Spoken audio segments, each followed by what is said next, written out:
Net, the voice of Chester.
CMPradio.net, man. You already know it's your boy Uncle P, man. And I have the wonderful privilege of interviewing a judge that has been sitting on the bench for the last 10 years, man. And we just met yesterday, right? Had a nice conversation yesterday about his life. But first, I want to talk about getting out there to vote. November 7th is a very important date, right? That's Election Tuesday, right? I want everybody to get out and vote, right? I personally, listen to me, I don't care who you vote for, right? The person that you vote for, that's your decision. It will always be your decision, right? That's the one thing we have in this country, right? Your choice on who you vote for. That's your business. Doesn't matter to me, right? But I do want you to understand that your vote has a lot of power. I want you to understand that your selection of people, the information that you bring in, the information that you decipher and say, okay, this person is moving for me and what's best for my children or my family or my situation, that's all that really counts, right? So I want you to get out on Tuesday and I want you to vote. And I want you to take that very, very seriously. Don't play around with it. Don't just go out, fill out a ballot and not know. No. Seek out information. Ask questions. There's nothing wrong with asking a question about why a person is running and what they plan on doing when they win. Nothing wrong with that, right? It's CMPradio.net. It's your boy Uncle P, man. This is the Cultivating Mature Positivity Podcast. You already know what we do up here. And our guest today is Judge Richard M. Cappelli. How you doing, sir? I'm doing great. Thank you for having me. Oh, no problem, man. No problem. When we had our conversation yesterday, we were talking about judges, man. You have been a judge for how long? I've been a judge of the Court of Common Pleas for 10 years, but before that I was a district judge for 20 years. 20 years. 20 years. So 30 years. 30 years on the bench. You have been a judge. Yes. Right. Were you a lawyer before? I was a lawyer, Okay. and I was a master in juvenile court, so I dealt with juveniles for a time. All right. Became a district judge. I love that job. I mean, you're really in your community, and you got some great judges down here doing that job. And it just gives you great experience and really prepared me for my role as a Court of Common Pleas judge and doing trial work in a criminal division. And that's where I am now. Absolutely, man. I just want to say thank you for coming through here, man. I appreciate you taking some time out of your busy schedule, very busy schedule. You are running for retention. Yes. Right. Let's explain exactly what retention is, right? And how did it start and why is it necessary for a judge? In Pennsylvania, we have retention after your first 10 years in office. In Pennsylvania, we elect judges. The first time you're elected in a partisan process. So it's Republicans, Democrats, whoever. You run as a partisan person. After your first 10 years, you run for retention. And the idea of the 1968 Constitutional Convention was, look, once these guys get into office, we don't want them playing politics. We don't want them favoring one side or the other. We want them to be impartial and make their decisions based upon the law and the facts and the Constitution. We don't want them playing games and worrying about whether or not they are making a decision that's going to be good for the Democrats or good for the Republicans. We want them to be impartial. We want them to just make good decisions based upon the law. And so they changed the way we select or get reelected, and they made it retention. So unless a judge is does something wrong, generally they get retained. And in Pennsylvania for the last 50 years, that's the way it's been. Right. You've always had an opportunity to present your case to the people and say, hey, do you want to retain me? Am I good? And to that end, we usually ask the Bar Association, the lawyers who've been in front of you. You got to remember, in every case, there's a winner and a loser. Yes, there is. So in every case, you ask the Bar Association, are these guys good enough to be retained? Have they done their job the way you want them to do their job? You're the people who have been in front of us. Right. In this year's plebiscite, that's what they call a plebiscite. So in this year's plebiscite, the Bar Association voted and said an over 90% approval rating for all the 3 judges that are running. Okay. It's never had a 90% approval rating before. It's just, to me, it's a real honor to get that kind of result. Absolutely. It just tells you that we're doing the job and we're doing it the right way, and we care about what we do. So when you get 90% of the lawyers who've been in front of you, and some of them lost and some of them won, still saying, yeah, let's keep them around. They're good to be in front of. They're good for our clients. They're good for the people of Delaware County. And then you know you're doing your job well. But this year, politics entered into this game for the first time. First time in Pennsylvania, really. Right. No one's ever done this before. And they said, in fact, the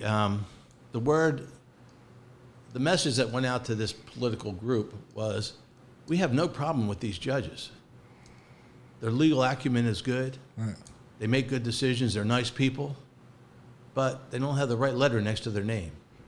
And we don't, and I'm like, oh my God, I don't want to go before a judge who cares about what his registration is. Right, I don't want that. That's not what I'm all about.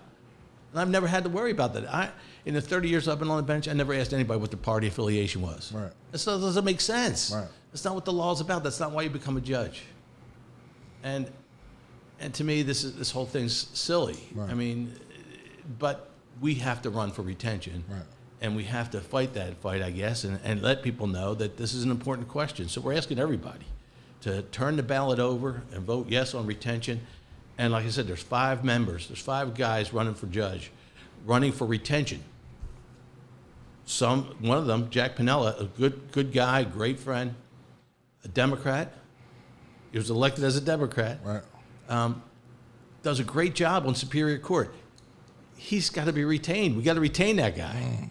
Vic Stabile on Superior Court, a Republican when he was elected. He's a great judge. Right. They do good things at the Superior Court level. The 2 other guys I'm running with, Barry Dozer and Chip McCready, good people. They care. I mean, I can't tell you how much these people care about the people that are in front of them and the law itself. Was Dozer in there before you? Yes, Dozer has been in for 20 years. I think I had Dozer. I think Dozer handled one of my cases, right? Yeah. But no, honestly, and I've never felt any type way against a judge. You have a job to do, right? No judge has ever picked me up and said, all right, I'm gonna sentence you to this. So I did what I did to get me in front of a judge. So understanding that now, you guys need for us to vote retention. So on the ballot, when you go to fill it out, it's not like it used to be. Walk in the machine, hit the button, whatever. Right. Nope. You have a piece of paper. They basically give you with names and everything on it, right? I have it. I had it up the other day, and I don't think I have the judges up there, but I'm gonna say this is what it looks like, right? So you got to fill it out. On the other side, on page 2, you will have the retention. They ask you. It'll look something like that. Yep. And they'll ask you, do you want to retain this judge or do you want to retain that judge? And you have to fill out yes or no, right? Right. So correct. just make sure we're giving doing our due diligence and looking up and trying to understand who's running and not just going in there and filling out any circle, right? Because you say no. If they say no to retention, what happens? Because if I say no to retention, like I'm thinking, all right, they'll have an election right after, but that's not the case. What is the case with that? If people say no to retention to these 3 judges here in Delaware County, we all are out of a job as of December 31st. The next election for a judicial position is 2 years from then. So it's 2-year vacancy. So 26. All right, 25. 25. Okay. You don't take office till 26. 26, right. So it would be 25, you take office in 26. That vacancy means, those 3 vacancies mean that those cases that are in my caseload will go to another judge. And every new case that comes in is going to go to another judge who, when now the court's going to be 3 man short. Right. We're already suffering from a COVID backlog. Right. Courts were shut down. People weren't getting hearings. We weren't bringing people in. And it is a monster to slay. And we are doing our best to take a shot at this. And we're chipping away at it. But you take 3 judges out of the mix, and you're going to really have a difficult time filling that need. You're going to have a difficult time filling that need. It's going to get hard, right? Yeah. It's going to be tough. So right now, 10 years in, what do you say is your gift for being on, like, how do you relate to people? Well, I think we have an audience now. Yes, we definitely do. I think I came up through a construction background, believe it or not. I wasn't. My family weren't lawyers. Oh. My father was a high school dropout, but started a business that was unbelievable and was just a great influence on me. He was a West Philadelphia guy, started his own business, was very successful, and made us work. When we were kids, we sometimes we played sports so we didn't have to work. Right. I mean, if we could, we tried to play sports, but when we weren't playing sports, we were working. We were every weekend, at night, washing trucks, changing oil, doing whatever you had to do. So that's the environment I grew up in. Right. And it was about really getting to know what the values of life are all about, Absolutely. Investing in yourself, doing the best job you can, having pride in the work you do. Yeah. All that stuff is important. And that's the message I kind of give to the people in front of me. There are times when I have people in front of me who I would say, there, but for the grace of God go I, because they don't have what I had. Right. They didn't have good parents. They didn't have a good meal to come home to every day. Right. So I appreciate what these people had to go through. But at some point, we have to take stock in ourselves. We have to appreciate who we are. We got to know that it's up to us to make that change. Yes, it is. Yes, it is.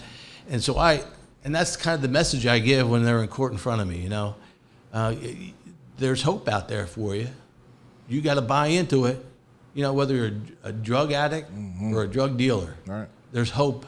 Yes, sir. You got to get out there and you got to do what's right. Right. You got to care about yourself. You got to like the guy you see in the mirror. Yes, when you wake up in the morning, got to love him. You got to look at that guy. Right. And if you don't like him, then you better start liking him. You better. And do the things you need to do to get to like him. Absolutely. And that's the message. You got to. Right. And when you say that to people, it's like sometimes their eyes light up. They're like, Right. You're right. I got to invest in me. I got to invest in who I am. I got to make myself feel good about who I am. Yes, you do. Yes, you do. And so that's kind of the message I try to give. Right. And like I said, I'd like to come back after the election. Absolutely. And we'll talk more about those types of things. But right now, I got to get reelected. I got to get retained in this office, and it's going to mean a yes vote. So I hope people will do that. Right now, it's important, right, that we get out and vote. It's important that you vote yes on retention. All the judges that are up for retention, right? We need them, right? We don't need any spaces so things fall through the cracks. We don't want anybody falling through the cracks. So vote yes on retention. But right now, we got a minute and 15 seconds left. I want you to give your best vote for me speech, or real quick, right? And give it to the people, man, the way you want to. Well, I can tell you that I've been doing this job as a trial judge for 10 years, as a district judge for 21 years, as a juvenile court master, as a young man. I did that for like 8 years. Every step along the way, I learned something new. Every step, every day. And if you don't learn from what you're doing, you're not paying attention. You're not paying attention. And I really believe that, having faith in people and humanity, and I'm a Christian, so I have faith in God too. Right. So, but you got to believe, and you got to have that faith that things are going to get better. Absolutely. Things are going to get better for the people in front of you. Right. You don't write off anybody. Everybody has a chance to change, and I think that's what it's all about in the courtroom. So, that's the message I try to give, and that's what I believe in. Right. I believe that everybody in my courtroom has a chance to grow, has a chance to change, and God willing, will change. Will change, right? You know? Will change if given the right circumstances. Yeah, I mean, you're an example, right, of what can happen to people with the right attitude. Absolutely. You know, you grow up, Yeah. you accept responsibility, you take on the challenge. You have to. And you become a better person. You do. And you feel good. You do. I know. I feel great. I mean, you feel good about who you are and what you're doing. I mean, I all think you that's want. the message. That's all you get, right? Yeah. You know, I wasn't always this person I am today, but I appreciate the faith that Jack Stolzheimer had in me to hire me at CPSN. I also appreciate the faith that PA Humanities had in me to hire me as a community programs manager. Speaking of Jack Stolzheimer, Jack Stolzheimer has endorsed the 3 judges. He says those 3 judges have earned my support. Absolutely. And what a great thing to say. I mean, from our sitting DA, who's a Democrat, who says those guys have earned my support. Right. You know, he didn't have to say that. He didn't have to go on a limb. He didn't need to say that. No, but he didn't. that just tells you about him. Yeah. Go ahead. He's just a remarkable thing to say. We really appreciate his taking that position, and like I said, I think people just need to know that there's hope out there, that they can trust in the system, that the people in the system care about them and want them to be better people, and want to give them the support and assistance they need to be better people. Absolutely. Absolutely. Richard, I appreciate you. Judge Richard Cappelli, I appreciate you for stopping through. Like I said, anytime you want to come through, the door is wide open for you, boss. I appreciate Just it. hit me up. Let's talk. Man, listen, you see my guests in the back, right? I know they didn't think they'll be on camera, but they're definitely on camera.